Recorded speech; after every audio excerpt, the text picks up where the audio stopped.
Hi, everyone. I'm Mandy-Lynn. Today's episode, I'm going to be joined with Robert Hayes. He's going to be here talking about the Joshua Group, which is St. John nonprofit, volunteer-driven organization with a heavy emphasis on children who feel neglected. He's going to share stories about their neglect and how he feels that they're able to help in the community and the things that him and his team have been doing. He's going to discuss ways that you can volunteer, ways that you can donate, talk about some of the projects and initiatives that they're involved in, and ways that you're able to help out. So we'll have the link there for you to be able to see how you can volunteer or how you can donate. Let's get started.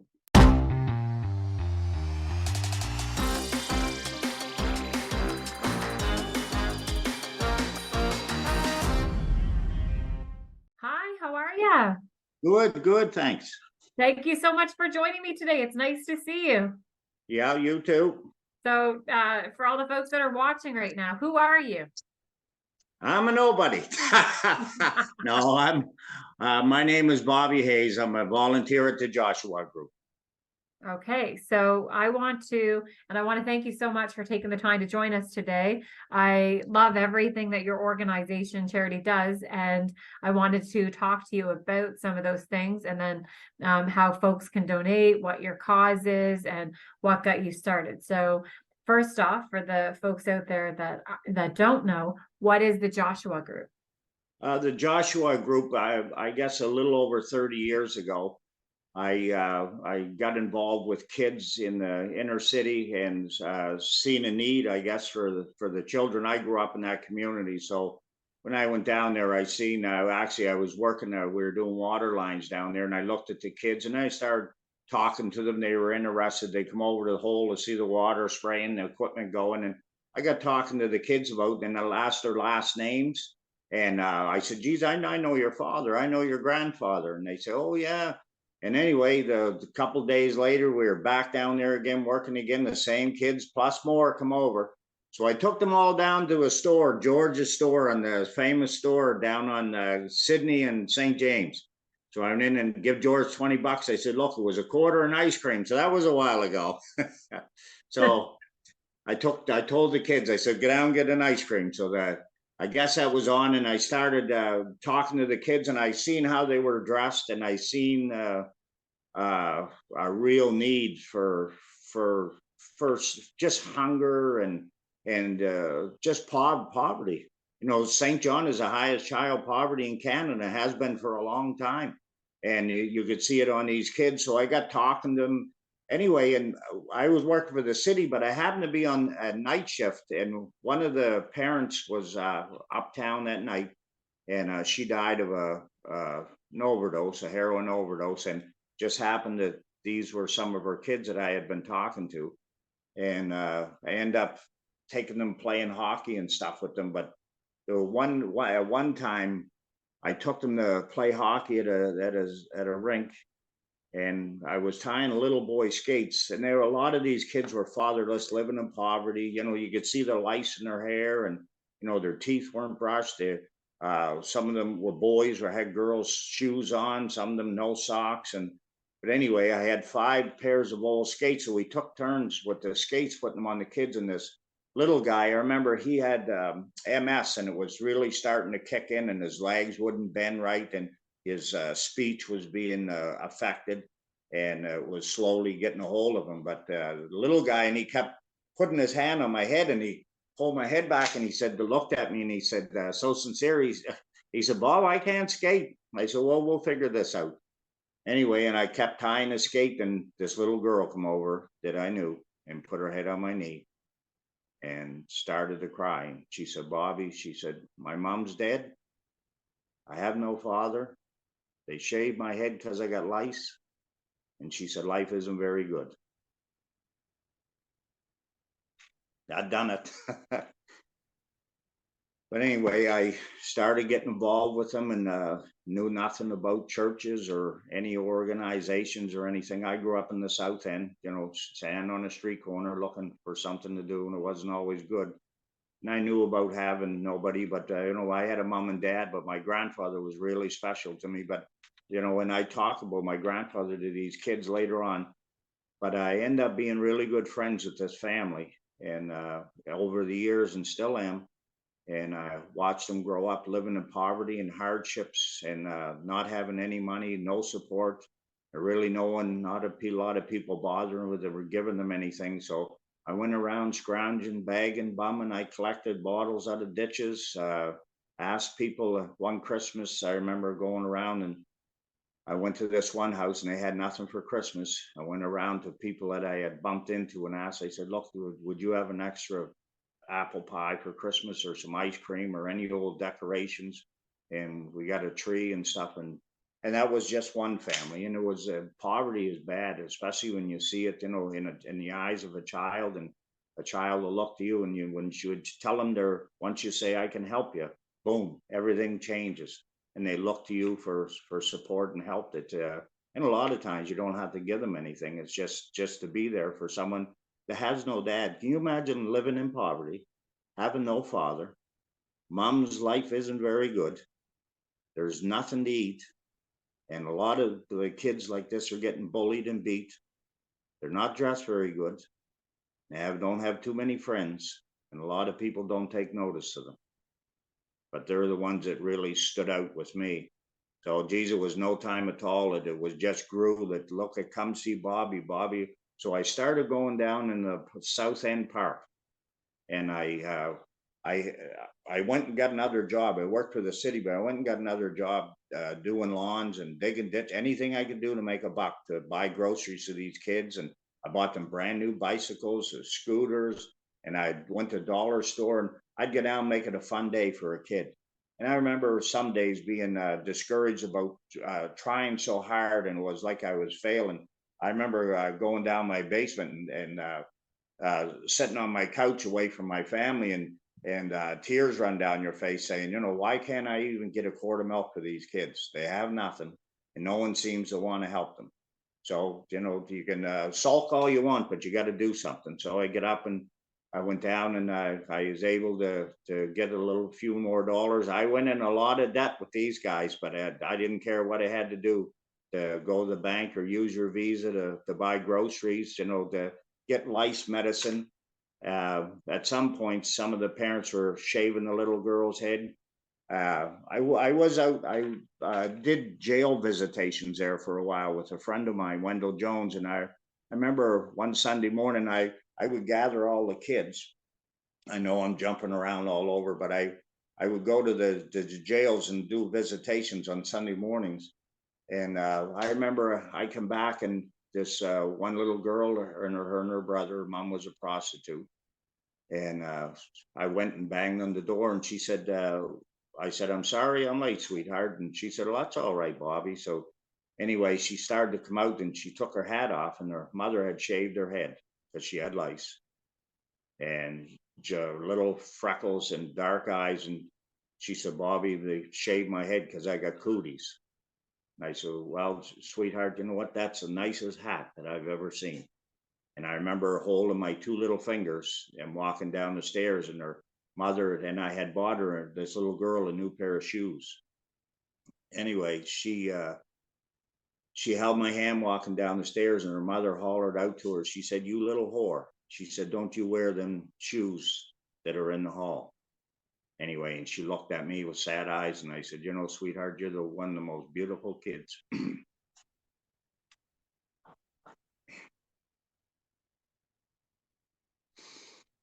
And anyway, so she held my hand. She looked at me, and she was 4 or 5 years old. She said, I love you, Bobby. And I said, you know what? I said, you're one of my favorite kids. So and we walked, we'd gather all the kids. I did about 200 or 300 houses on Sunday mornings to get the kids out of the houses to feed them, because these kids were leaving. And some of the stuff that I could tell you that when I opened the bottom door of an apartment building to go get kids, it was rough. And I'd even bring the mums out that was banged up, or that from the night before, and get her toast. I used gymnasiums, community centers, anywhere that would let me in to feed and talk to these kids, that someone cared about them. And anyway, so we took the kids up there, and actually it was a great thing for my children. My children were only little at the time when I was starting this, and my little girl, you say, geez, I don't know if I could do that. My little girl was 3 years old, stood on a milk crate and buttered toast for kids. So you tell me what we can't do. And a lot of kids that wouldn't have a slice of bread, and here's this, 3-year-old little girl with a big smile on her face. And my two older boys, Stephen was probably 8 or 9 years old, him and Christopher was probably 4 or 5, putting tables down for kids in the community to walk up and have something in their bellies. And it just grew. And I really was embarrassed when people would find out who I was or what I was doing. All I wanted to do was help the kids. Didn't want no one to know who I was, what I was doing. I wanted to fly under the radar as long as I could, till CBC showed up. that was the end of that.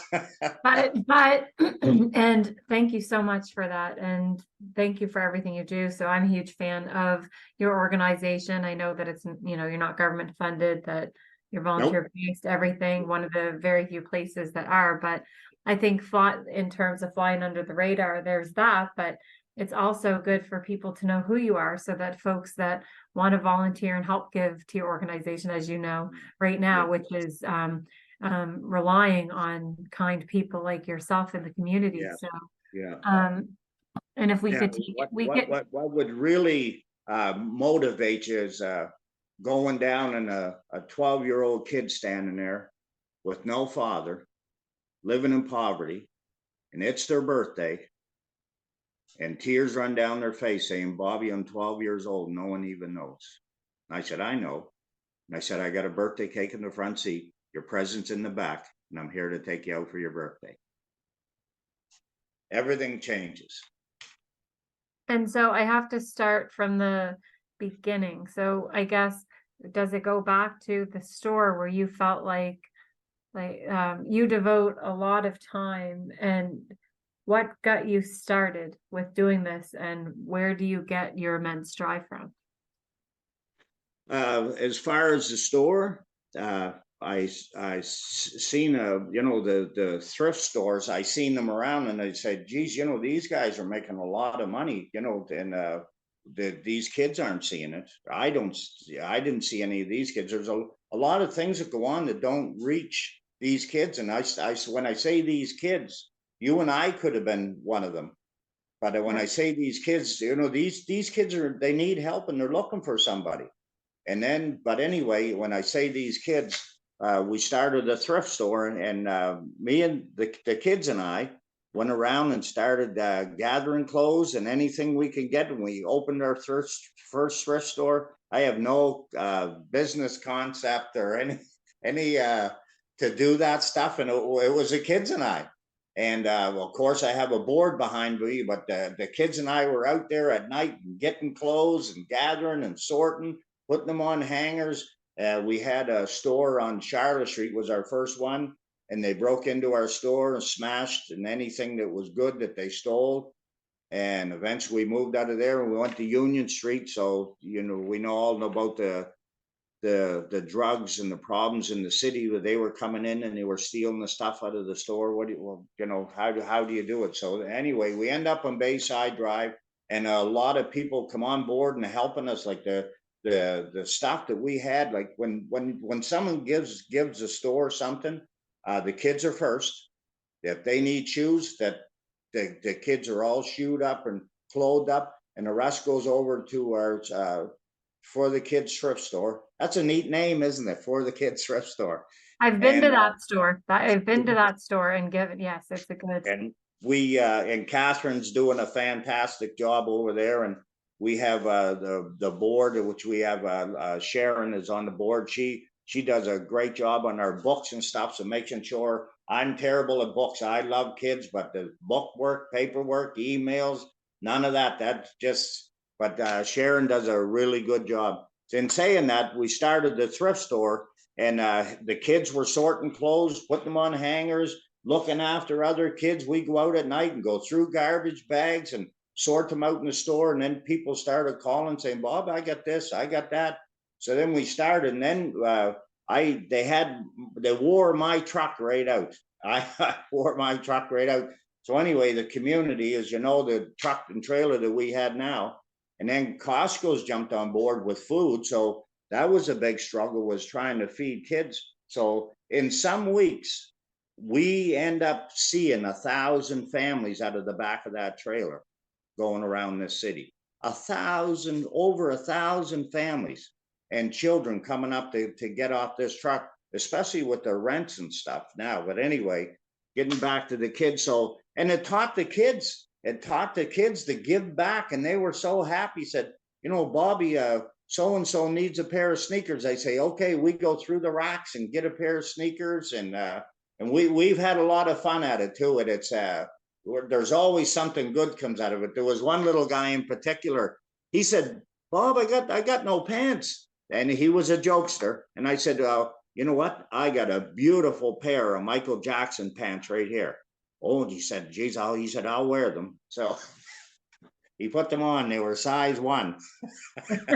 So he put them on. So I said, you know what? I got a red pair of sneakers here. Oh, he said, they're girls. I said, no, they're Michael Jackson sneakers. They go right with the pants. The pants had slits in them and silver lining inside them, making them real sparkly. Oh, he said, oh yeah. He said, I look pretty good. And I said, okay. And he said, what about a shirt? And I said, well, I got a blouse here, but the guys are wearing now, and it's flimsy, but they seem to like them. I said, you're a sharp looking character. He had a woman's blouse on and the pants and the red shoes. And then we went boxing that night. He's 8 years old, and he walks into a boxing club telling the guys he got Michael Jackson pants on. His sister looked at him and said, when you're done with them pants, can I have them? Well, we've always joked, and there's always humor in it somewhere to make even myself smile, regardless of what these kids are going through. They're taken from their parents. Their mom's boyfriend's gone. They got to get out because they can't pay the rent. There's no food in the house. They got bed bugs or lice, and they call you on the phone and say, Bobby, can you come help me? This is what's going on. We got no food. We got to move. Sometimes when they move, it's not a good thing. Now they'll get a call and say, Bob, can you come down and get us? My mom's boyfriend busted all our furniture and hit my mother, so we have nothing left. Or you go down and look at a child that's sleeping on a mattress that you wouldn't let your dog on. A little boy came once, and I used to, when I was mowing lawns, I had a lawn business. The kids I had, I did everything for them, and I tried to get them to camps and stuff. So I used to mow lawns and pay for their camp fees. And I remember going down and getting a load of kids and taking them up to Circle Square Ranch. Was so good to them kids. And a lot of times that you run short of funds, and they would still take the kids. But it was like, to the kids, was like escaping from hell, where there was no food, there was no dad in the house, and there was probably not much to eat, and there's usually bed bugs, lice, or mice involved, and violence. In the inner city, it's a hard racket for a kid, and being bullied. Then when you go away somewhere nice, you know, when the people are feeding you, the kids would say, Bob, we ate 3 times a day every day and had snacks. And we'd even give them tuck money, or I would try to give every kid $20 for tuck money. They couldn't believe they could go up somewhere and get a bag of chips and a bottle of pop. Anyway, the memories I have with them kids is beyond precious. But the impact that you've had on them is amazing. Absolutely. And thank you for that. So what kind of services does your team offer to folks that are experiencing poverty, and what do they need to provide if they needed something? Yeah. Well, you know what? Yeah, if they call, and I've been around the neighborhood and I know the ones that are really, really looking and needy, and we just go to their house and help them. The saddest thing to do is see kids being put in a police car, being taken out of a house where the drugs or abuses, and the kids looking out the bar windows and saying, Bobby, would you please help me? You know, there's none of us have a bulletproof plan or a perfect, but we can all do something, can't we? And to make a difference in the life of this child, just give them hope. They don't want nothing from you. Just somebody care. You know, someone help me. You know, there's 6, 7, 4, 5-year-old kids looking for somebody. And they don't have to be a rocket scientist to figure out when a kid's got no shoes, or the shoes they're wearing are too small, or the sides of them, or they got their sister's sneakers on. Geez, you know, who couldn't afford $29 to go get a kid a new pair of shoes? But Yeah. we've done hundreds, and then the union stepped in, and Greenlee and Steve at Greenlee has been amazing to these kids, and he even saves the older stuff for us, so I can use that if we're really desperate. But Steve's been good, and the unions will go over and say, Bob, look, you're looking for shoes. We went over and dropped a financial check off to Steve, so you can look after your kids. I took a busload of kid. I never thought. I'm all excited. I said, geez, I got money to buy shoes for the kids, and look at the kids are wearing flip-flops, or I had one little guy wearing his father's boots, his work boots. And the little guy was probably 6. His father was a big boy, and he's dragging these old work boots down the street. So I took him to a store, and I bought him a pair of brand new sneakers. Him and his little brother, as his mom had them with them in the stroller, and they were struggling. And I took him to a store to get him shoes, and I asked the lady, I said, can you put a new pair of shoes on these 2 nice little boys? So she put the shoes on. The little guy nudged me. He's about 8, and he nudged me and he goes, Bob, are we running out with these shoes? I said, oh, no, we're going to pay. they catch on quick. And so so what kind of, giving shoes, giving food, If we shelter? get it, yes, Costco, I just went and got a load of fresh fruits and vegetables. We go as far as Ocean Westway, down in that area. And the people, there's one contact that I have. We do Stevenson Tower. We do Carlton Towers. We do all down through the south end, all down through the north end. We go over East St. John. West side is hard over there. To get a good meet, you might go over there one day, there'd be 120 people. You might go over there another day, and I know it's got to do with the dates, but you go over there one day and then they'll say, oh, my internet wasn't working. But you do what you do. Absolutely. And so do you provide shelter as well, or assistance? No shelter. The kids all go home, but we do give blankets and, you know, bedding away. Actually, a lady gave me a whole house load of furniture, and I brought someone here that had no furniture at all, and we gave them dressers, beds to sleep on. This is a family. Beds to sleep on, dressers. We give them a microwave that all come out of a donation of the house. You know, you could take it and sell it, but if there's a need for it, it goes to the need before. And the things that go to the Joshua group, that's turned into milk and bread, and eventually goes back there. It pays for the gas and the tires on the truck. It pays for Johnny's shoes, or someone that got a haircut, or lice medicine. It pays for, when we open the doors, just cell phones and insurance and just everything. For a while, we were paying $13,000 for taxes out here a year. $13,000, and we had to get a lawyer and go after the government to stop charging a nonprofit organization that gets no government funding to scrounge $13 to feed the government before we fed the kids. And anyway, that's looked after, so we move on from that one. But it's an eye opener when you get involved with and see the ins and outs and how things work. But with me, my goal, all I got to do is make that kid smile and give him hope that life's going to get better. Absolutely. And where did you get the name, the Joshua Group? Where did that come from? Joshua Group is a biblical name, and Joshua took, if you know the Bible at all, there was Moses and then Joshua. God chose Joshua to take the children of Israel to a better land. And I said to the kids, there's a purpose and a plan for your life, and that's not living like this. But I said, I'm going to help you. But the things that we do, the kids go fishing, they go hiking, they got gardens out here, they do roofing.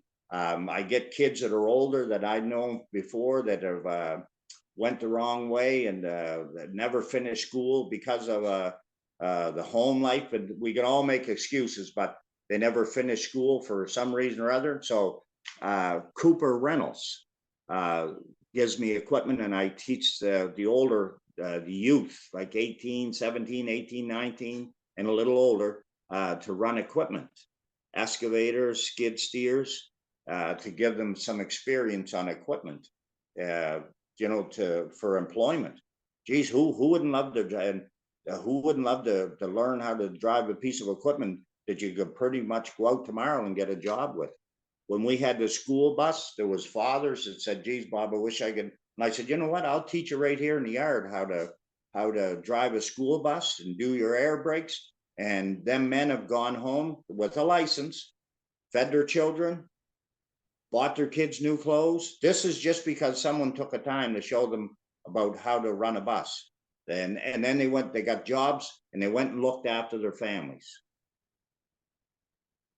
And how did that make you feel like at the end of it? Did that make you feel like this is why we do what we do? This is what we're here for. We're here to help a community. But with me, it's the children. Where does a 5-year-old kid go when he's hungry? And how does he know where to go? Unless he met you out in the street and hand out food, or someone mentioned, geez, call Bobby. Here's his phone number, and he's got the kids, and we bought some chickens, so we're raising chickens. So the eggs we give 40 dozen eggs to between the seniors' places and some of where the complexes where the senior live. 40 dozen eggs. That's a lot of eggs. That's a lot of eggs.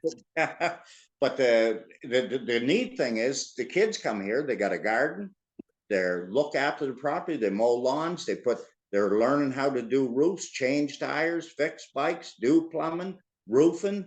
A friend of mine's teaching them how to do plumbing and soldering. They're learning how to do equipment, and just life skills, I guess, in general, how to change a tire, the things that kids should know.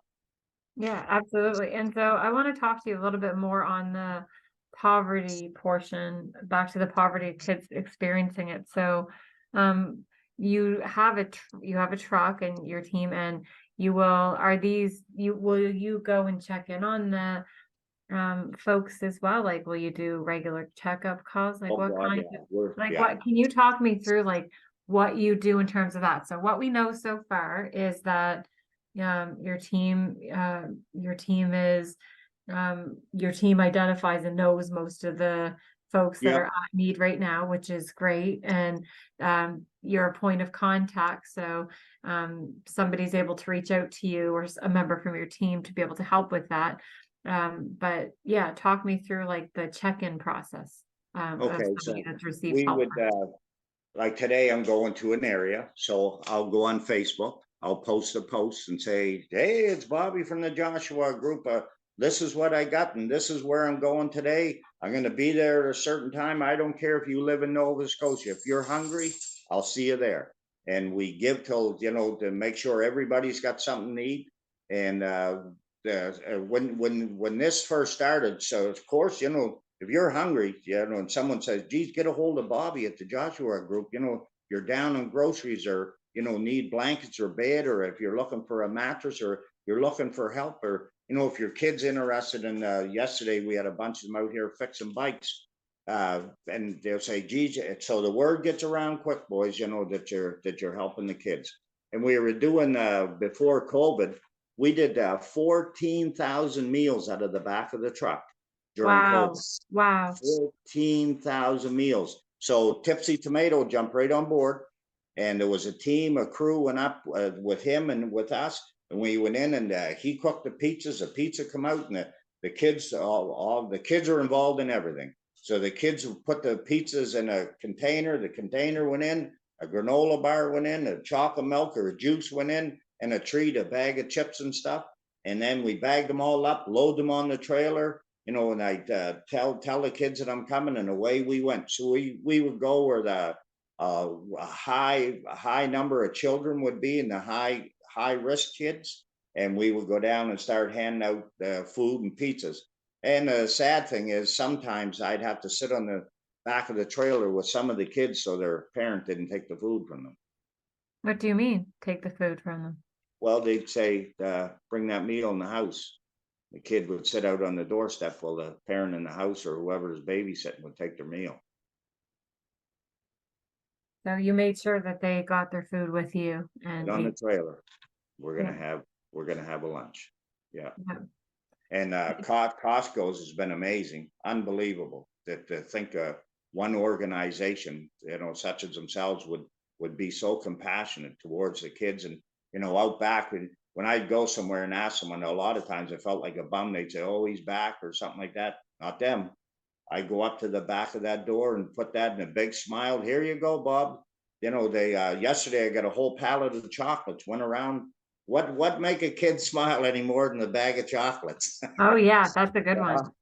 Yeah. Yeah, bananas, oranges, apples, grapefruit, melons, you name it was in the back, and potatoes. You can do so much with a bag of potatoes when you're watching your dollar.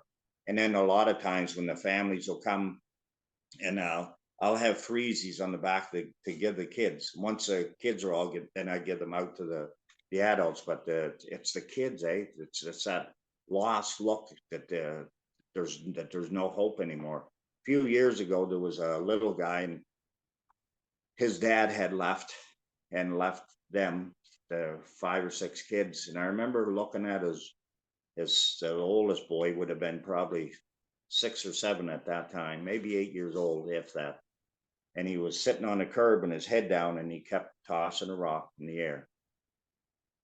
And I said, "How you making out?" And I drove by in the truck, and I said, "How you making out?"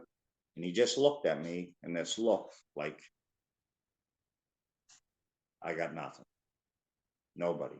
My mother's over there drinking on the stoop, making a fool of herself. That's my mother. And the kid sitting on the stairs, diapers, some with no diapers. That's my mother. And this is life. I said to one little guy, I said, "Are you still going to school?" He said, "For what? What do I go to school for? Look around." He said, Mom's boyfriend just went to jail. They got in a fight last night. They were drunk. What do I got to go to school for? Look at how I live. I got bed bugs. I'm getting bullied and picked on. I got nothing. Why would I want to go to school? I told him, I said, "You're a smart little boy." And I said, life is not always going to be like this. It's going to get better. You do your part, and I'm going to do mine. And what did he say to that? He's back in school. Is he? Yeah. So can you share a story with me of where because I know you've been doing this for quite some time, but where you felt the effects of what you've done, like following the kid through that might have been in severe poverty, where they've done really well for themselves now, because I am sure there's so many of them. Yeah. At Christmas time and special times of the year, tomorrow's my birthday. A lot of them will, and when these kids were little like this, the generation that I see now working, looking after their kids, their whole life has changed. They've bettered themselves. They've got businesses. They've went into professions. Their construction. They're to the community. They're an asset, not a burden. And it's just changed their lives. And they don't. One lady got out of the truck there last Christmas before, I guess. She got out of the truck, and she was a kid that really struggled in poverty. And I used to feed her and buy her a brand new winter jacket. And she come up to the truck to introduce me to her little boy. And she just put her head down, the tears just streamed down her face to knowing, what she lived in. And just because someone stepped into her life, everything changed. Sure. Yeah. Yeah. And I mean, seeing the changes that happens to these kids. So knowing that, what they're going through at home. So trying to make their life at home easier, so that they can focus on, what you Yeah. said, Ed- being a kid, Education and allowing to education. be a child. And that's when we're in the process now. We're getting another bus. But when the kids were coming here, some of the kids that come here, we had the child called child protection to come out and take the kids When they because they're, came here, pardon me. when they showed Yeah, up when at they your showed up here establishment. with bruises all over their face and, from being beat. And we called the police and child protection, and they come out and seize the kids.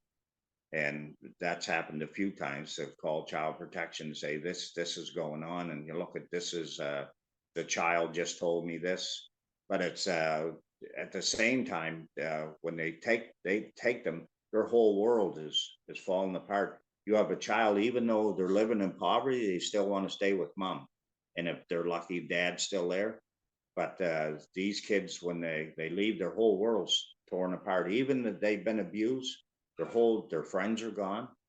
They're in a strange place with strange people. Everything's different.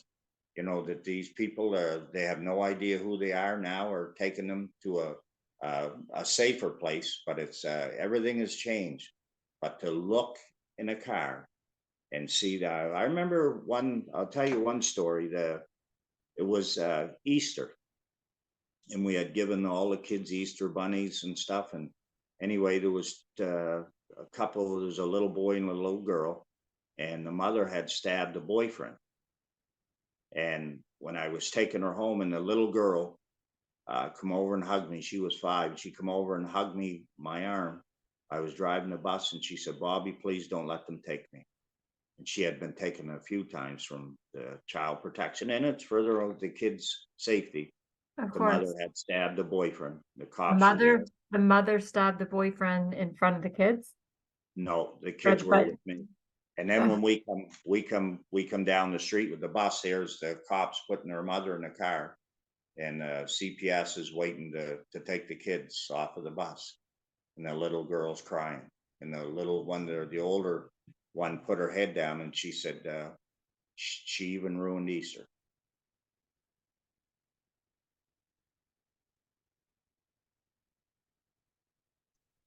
So, and then you know what?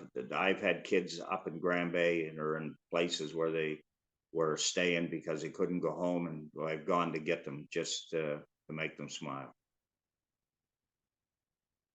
And so I'm gonna thank you for that. So I'm going to kind of switch this up a little bit and ask you um, more on what do you think we can be doing? So you at the beginning when we first started talking, you talked about child poverty in St. John. What do you think we can be doing, folks of the community can be doing, or government agencies or officials, or in your personal opinion, what can we do better to help with this? It's I don't know. I don't really believe, because I think the government is out of touch, because I've watched over 30 years. Now we're an organization that doesn't take a payroll, that does, no one here gets paid. We bum scrounge. We've even paid them 13,000 up to $65,000 out of a place that collects bottles. We collect recyclables. They do that here, and clothing to feed a child. And the government steps in and tells us if we didn't pay the 13,000 that they were going to sell our land, and the kids would have nowhere to go. We have a city road here that goes into the Joshua group, Mhm. that myself and the kids were shoveling to get the bus out to go get the kids in snowstorms, because the city wouldn't plow their road. So that there's a lot of things that could be done, but unless, I guess it's like a big boys club that they say, or it's all about politics. To me, it's all about children. Sometimes you have to bite your tongue, but it's for the kid. Whatever I have to do to help that child, that's what I'm going to do. So we were shoveling the road, but kids, can you imagine now this is hard to imagine, but can you imagine your mother saying that she doesn't want you when you were born? So you go and your grandfather says, I'll take you. So the grandpa and the grandmother take the little guy, and he lives with them. So we're going uptown. The little guy, 6, 7 years old. Him and I are good buddies. I've taught him to drive his bike, got him toys, got his haircut, got his teeth fixed. And not say the group. I know And what you mean, of course. looked after this kid and become real good friends to give him hope, because not only doesn't have a father, this guy's mother doesn't want him. So we're driving up King Street, and she's on the corner. He said, Bob, there's my mother. He would see her with his other siblings. And he said, there's my mother, Bobby. And he pulled down the bus window and he said, hi, Mom. She looked like him, like he was her worst nightmare. And I can imagine that little guy sitting down. I can still picture him sitting down, put his head down. That's my mother. And she wouldn't even speak to me. The one little guy was having a hard time, so I took a couple other kids and I took them to Moncton. At that time, Crystal Palace was going. I bought him a bracelet, and his mother told him that she never wanted to see him again. He was 8. She said, you go live with your father. I don't want you no more, and take your sister with you. So I took him up there, and he wouldn't. Now this is an 8-year-old boy. And I put a bracelet on him and said to John and them, I said, go take him and see if you can get him to smile or have some fun. He just sat there on the bench, bought him a piece of pizza and a Coke, just sit there. And I'm thinking to myself, what can I do to help this kid? Run over, and I sat down to talk to him. I said, buddy, I said, this is the hard thing for you. And I said, and I don't know why this stuff happens, but it does. And right now, your mom doesn't want you or your sister, and you're going back to live with your father. But you need to be a little man and help your little 3-year-old sister get through this. And I said, maybe your mom will get better and things will work out, but right now, you're got to be the little man. And I said, yeah, I'm going to help you. Anyway, he gave me a hug and he smiled, and he got on a ride. We come home, and he, you know what, he put his arm around his little sister and said, I'm going to help you.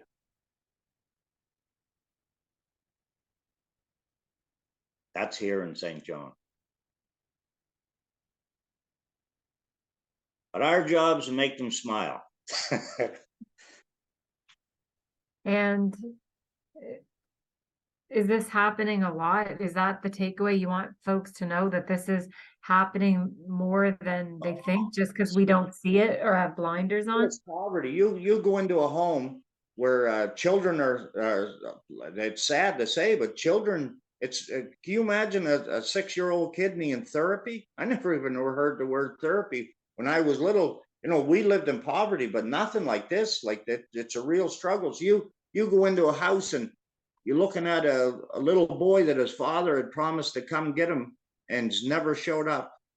And this little kid sits there and just it's taken all the life right out of them. And then they get bitter. And then the kid gets bitter as why? I remember a little girl said to me, why didn't my father want me, Bobby? He didn't even meet me. I was still in my mom's belly when he left my mom. What do you tell a kid? What do you tell a kid like that?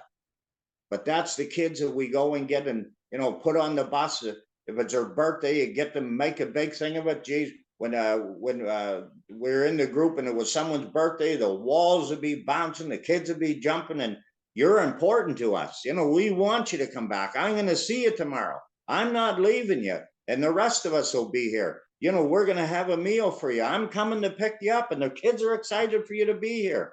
We're going to ride a bike. We're going somewhere. We're going to do something. We're going to keep busy. And you teach them stuff. A lot of times, and I would have a Sunday school, I would talk to the kids about, the hardships in life, but I said, it's going to get better. It's going to get better. Just hang on for a little while longer. And then we would joke and do fun stuff that before that little kid left, they'd be smiling. I remember one little guy, one winter, a couple winters ago, he was laying on the snow and he's making an angel. And he was swearing. So he stepped outside and I went over and I said, "What's the matter, bud?" He said, "Bob, my dad's been promising to come get me and he's never showed up." He was 5 years old. And he said, "He's never showed up." And I said, "Well, bud, sometimes the little guys are the dad. You know that? Maybe you're going to help dad." But I said, right now, I said, we can't be swearing because the other kids will get sad. And it's not a real good thing. And you're a smart little boy. And I said, right now, you and I will be real good friends. How's that working? And I said, let's go in and make all the kids smile. I said, because there's kids in there who are having days like you. And someday dad'll come. And if he doesn't, me and you'll go see him. How's that sound? He give me a hug and back in the building, he's dancing and stuff. Just give them some hope. Just get a kid some hope. Just giving a kid some hope. And how can folks volunteer, I guess, are you looking for volunteers? So what's the age group? Yep, we're starting up again. So as I said, we're doing trades out here for the other kids, but the little kids, like the kids that are here today, we were doing bicycle repair yesterday. So we're gonna start building doll houses. We're getting ready for the kids. We got a promise of a brand new bus coming our way. We're gonna get ready for the little kids coming. So people can get a hold of Sharon at 647-9929 or call the store and leave your name and information and someone will get back to you. Don't leave your name or address with me. You'll never hear from me. I'm so busy with the kids and I lose everything. But thank you for this opportunity to talk about the kids in this community. And we could certainly use volunteers. You know what? You get more out of this than them kids do. It brings you joy, and that you've done something. You've changed the kid. Tied his sneaker, pat him on the head, or smile at him, help him do something he's never done before. Hey, the little guy, teaching him to ride a bike. We're going to teach the girls cooking. We're going to life skills. But you're going to impact. So when you're doing that, you're taking their mind off of the hardships that they have facing when they go home. So you know what? I'll be back tomorrow. I remember a few years ago, I went down, I was visiting some kids and there was a drug dealer standing in the corner and he meant well, not the drug dealing, but anyway, I said, hey, to the kids, 4 or 5 kids there. I said, come on guys, we're going for ice cream. So they went over and the drug dealer hauled a wad of money out of his pocket, impressing the kids at 10, 12 years old. And sorry, that's Charlie. No, that's fine. That's fine. So he said, and he flipped the money around. And so when we got in I said, no, I'm good, bud. I'll look after the kids, but thank you anyway. You have a good day. So we get in there and I listened to the kids' conversation about that kid, about that guy, to them kids. That man was a hero because he had a lot of money. And I said, just a sec, bud. And I said, I'm going to be here tomorrow. I'm going to be here next week. I'm going to be here next month. He probably won't be. Either his own friends will get him or he's going to jail. But I'll promise you one thing. I'll be here. So let's go get an ice cream. And we just have about 8 minutes left, roughly, Okay. right? So I wanted to ask you about what ages do you help? What age kids? You wouldn't believe this. 3 years old. Really? All 3. We've had 3 years old. Like we've had the kids bring their little brother or little sister up because things weren't good. And I remember one lady come up. The father had her mom's boyfriend had left, and the kids get a tax of these guys. And the kids come up here with a garbage bag because their home was broken up. When I was driving the bus, I seen him going with the garbage bag of clothes, and the thing. And the violence that these kids see is scary. Knives, baseball bats, cops coming. It's the community. These are what children are subject to in our community. So in the summer, the school's down.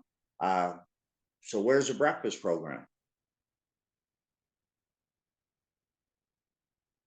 See what I mean about covering the tracks? And Yeah.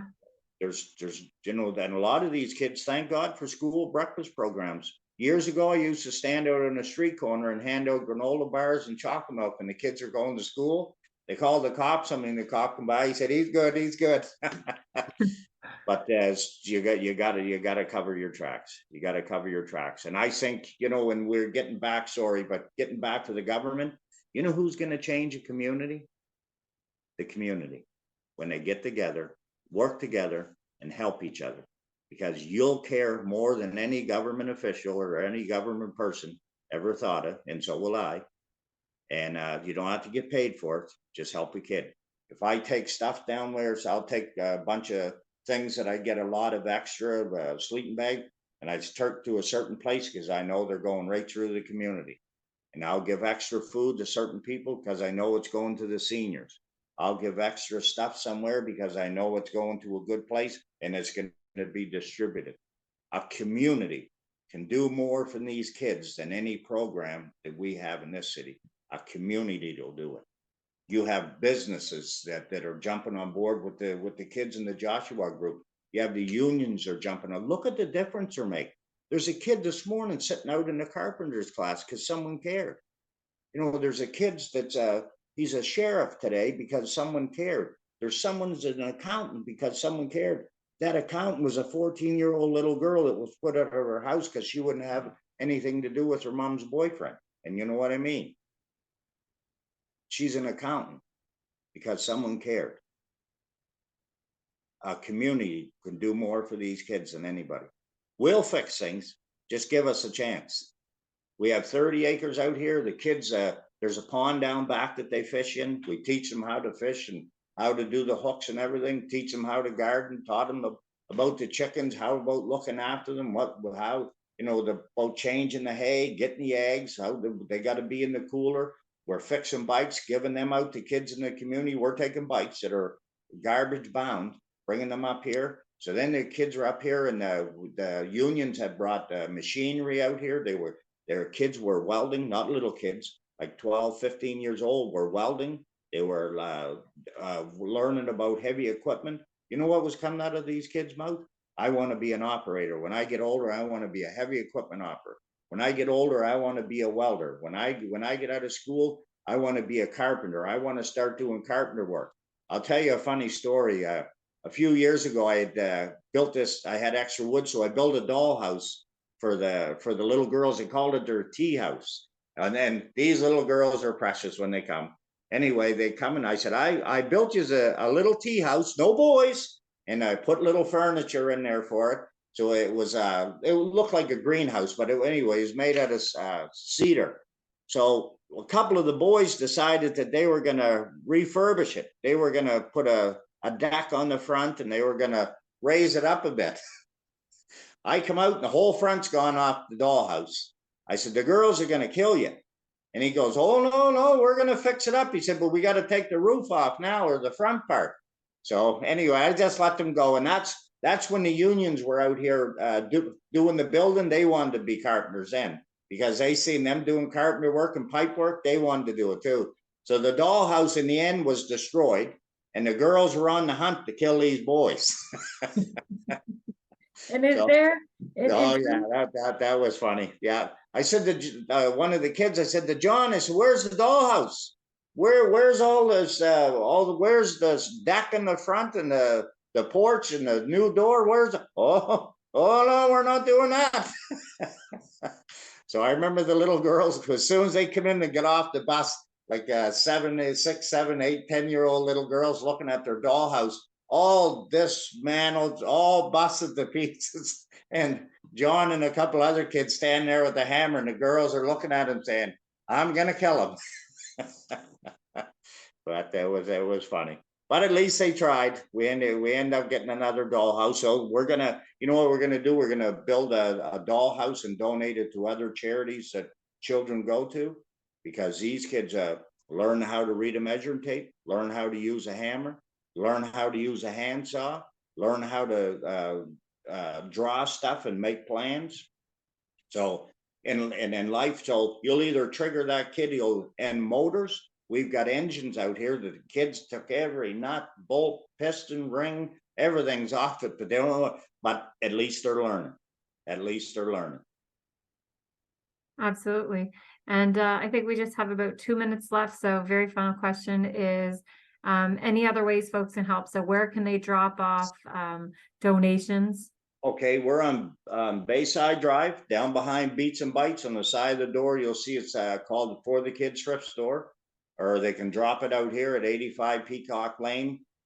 Bicycles, used bicycles, clothing, recyclables. If you want to volunteer, get a hold of Sharon or call the store. What what ages for your volunteers do you take? Geez, I've had volunteers out here like 14, 15 years old, you know, that were interested in volunteer and, working alongside of the kids and teaching them stuff. They have to have a criminal record check, and then they have to have a meeting with 2 or 3 of the board members to sit down and see what their goals are in life. But the neat part is watch kids. So there's a few kids here that have gone through that have been around like for 5 or 6 years now, are studying to be doctors. You have kids now that are going into the law. So the kids have really done well. Okay, and then so what about food donations or money donations? Are you accepting them as well? Just 647-9929, which is Sharon. She'll look after that. But as far as food donations and stuff, they can bring the food right out to 85 Peacock Lane, and we'll get it distributed around. Like people have big gatherings, and they'll say, "Geez, I got 6 or 8 extra pizzas, you know, that are all cooked. What am I going to do with them? Bring them to me. I'll take them to some families who'll make good use of them." And that's the neat part with me. I get to watch the kids smile when you walk up to a door, and if I know the kids are having a rough time, I'll go and knock on the door with a bottle of pop and a pizza and say, "Have a good supper, guys." That's awesome. That's awesome. So I want to say thank you so much for taking your very, very busy schedule and spending some time with us today. As I said, I wanted you to be able to have the opportunity to share your story with everybody, what the Joshua Group is, how folks can get involved, how folks can help through volunteering, through donations, but also I wanted to give you the opportunity to be able to discuss high level what child poverty looks like from your team's eyes so that folks are able to kind of see